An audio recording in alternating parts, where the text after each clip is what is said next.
Como se define uma boa escrita? Como se escreve uma boa história?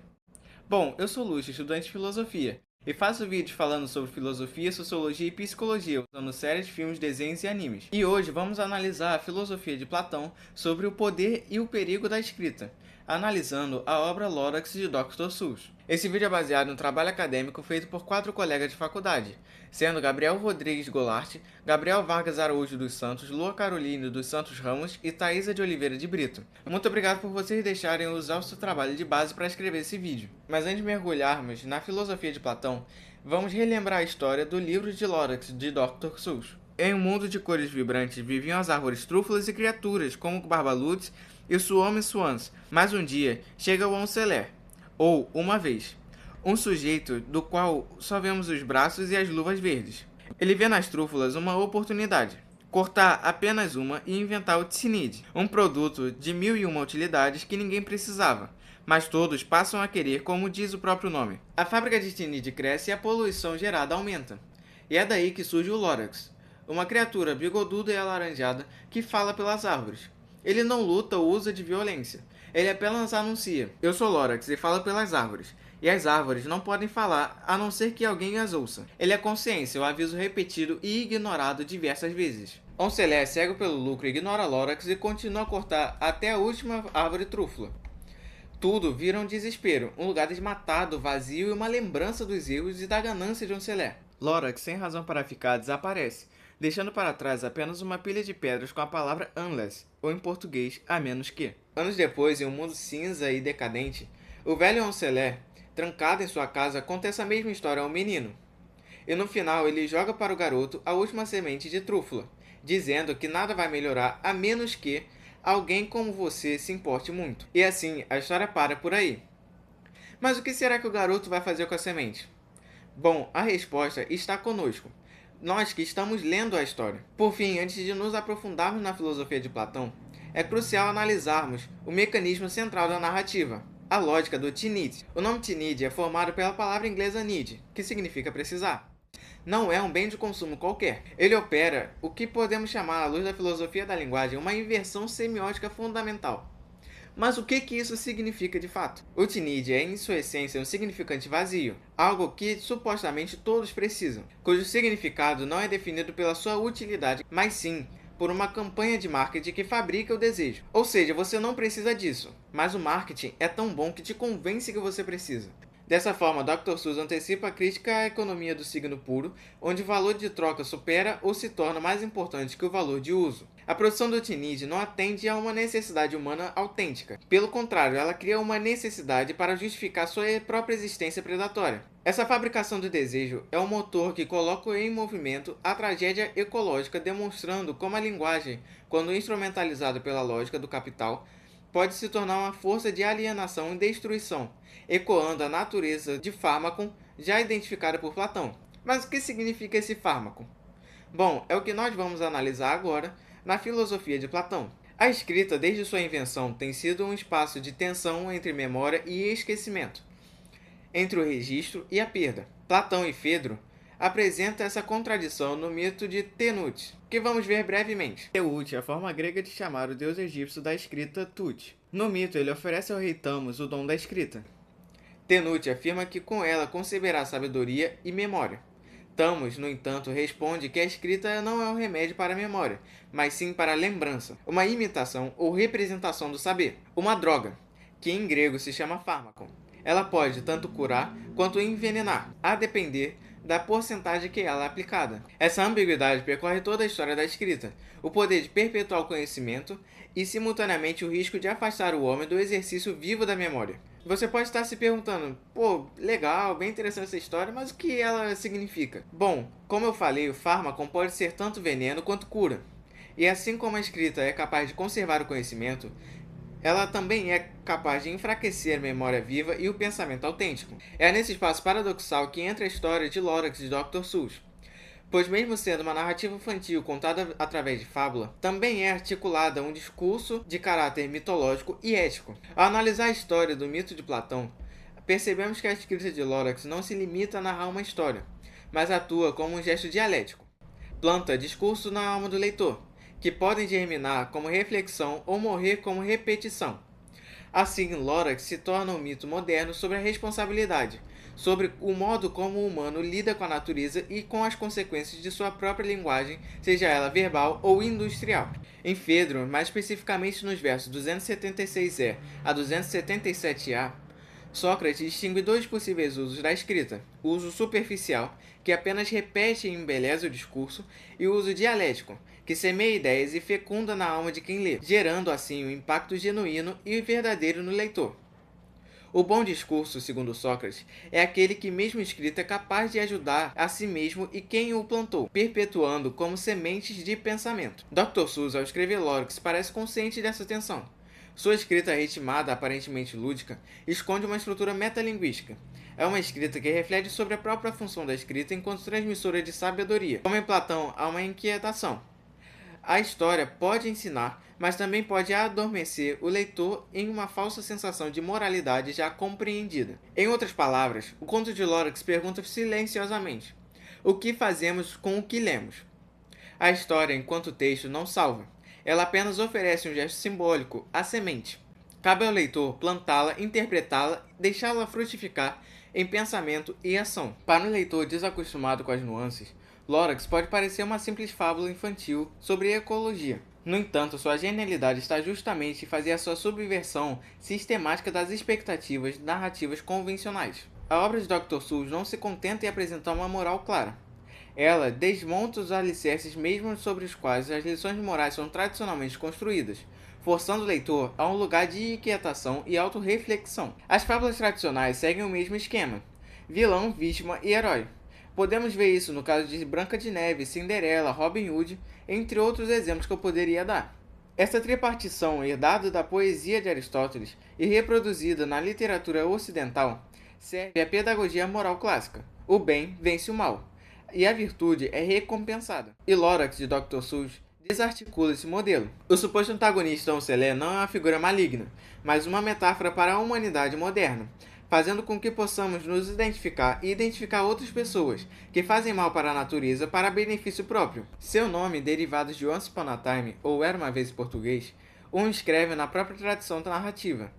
Ele é o narrador e o destruidor do seu mito. Sua ausência de rosto e etnia o torna um arquétipo universal, o sujeito anônimo do capitalismo selvagem.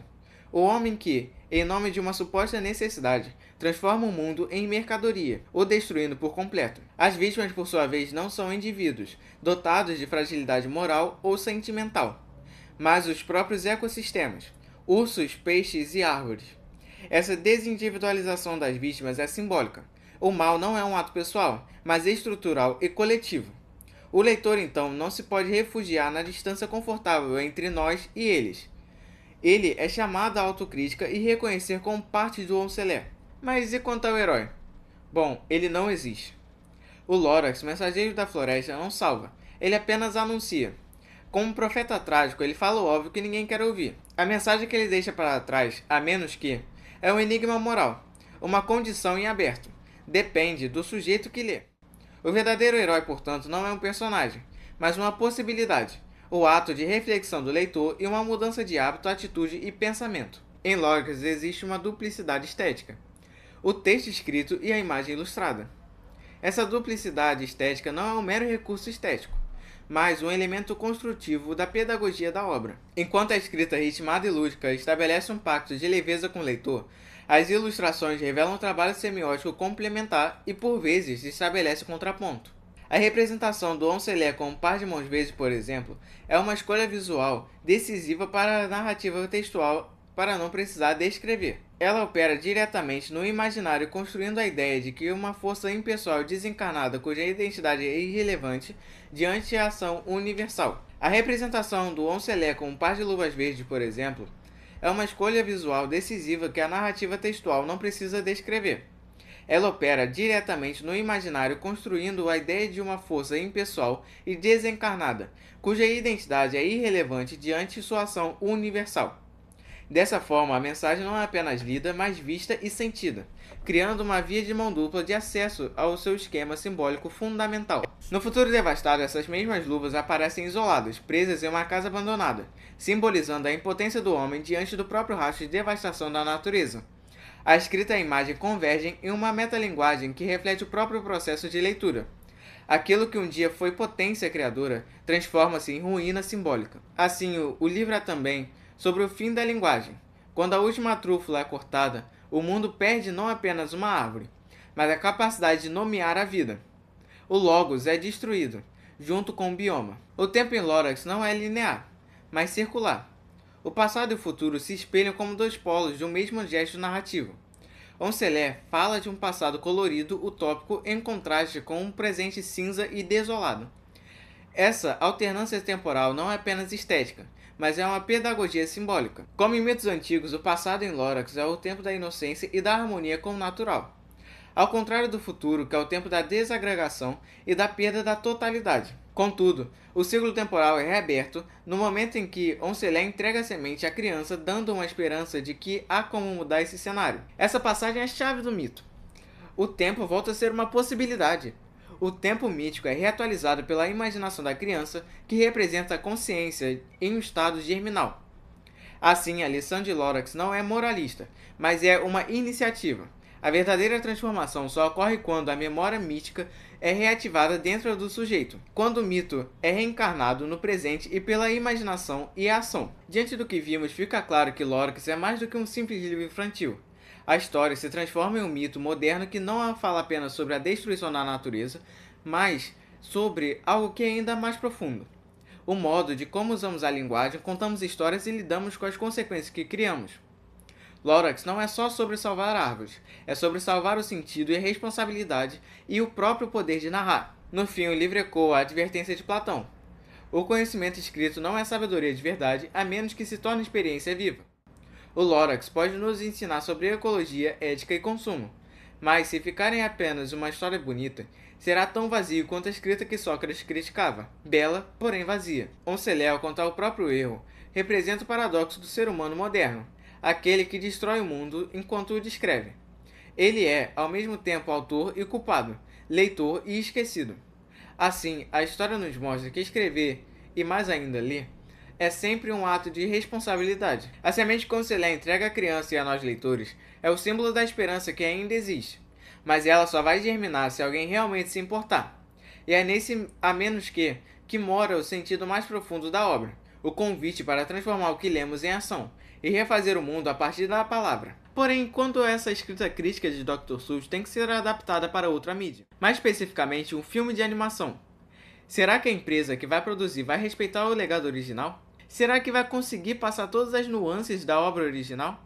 Bom, eu já adianto que não, mas vamos analisar por partes. Bom, até aqui no vídeo foram eles que falaram no trabalho, evidentemente de maneira resumida e adaptada do que eles fizeram, já que eles fizeram um trabalho excelente e aprofundaram bastante o tema. A partir daqui foi eu que fiz o roteiro, inspirado pelo trabalho deles, mas eles não falaram nada a respeito disso. Mas enfim, a adaptação de 2012, produzida pela Illumination, fala em compreender o que o texto de Dr. Seuss tinha de mais essencial, sua dimensão ética, filosófica e simbólica. O livro é um convite à autocrítica, um espelho em que o leitor se vê tanto como vítima quanto responsável pela destruição do mundo natural. Já o filme transforma esse espelho em uma vitrine.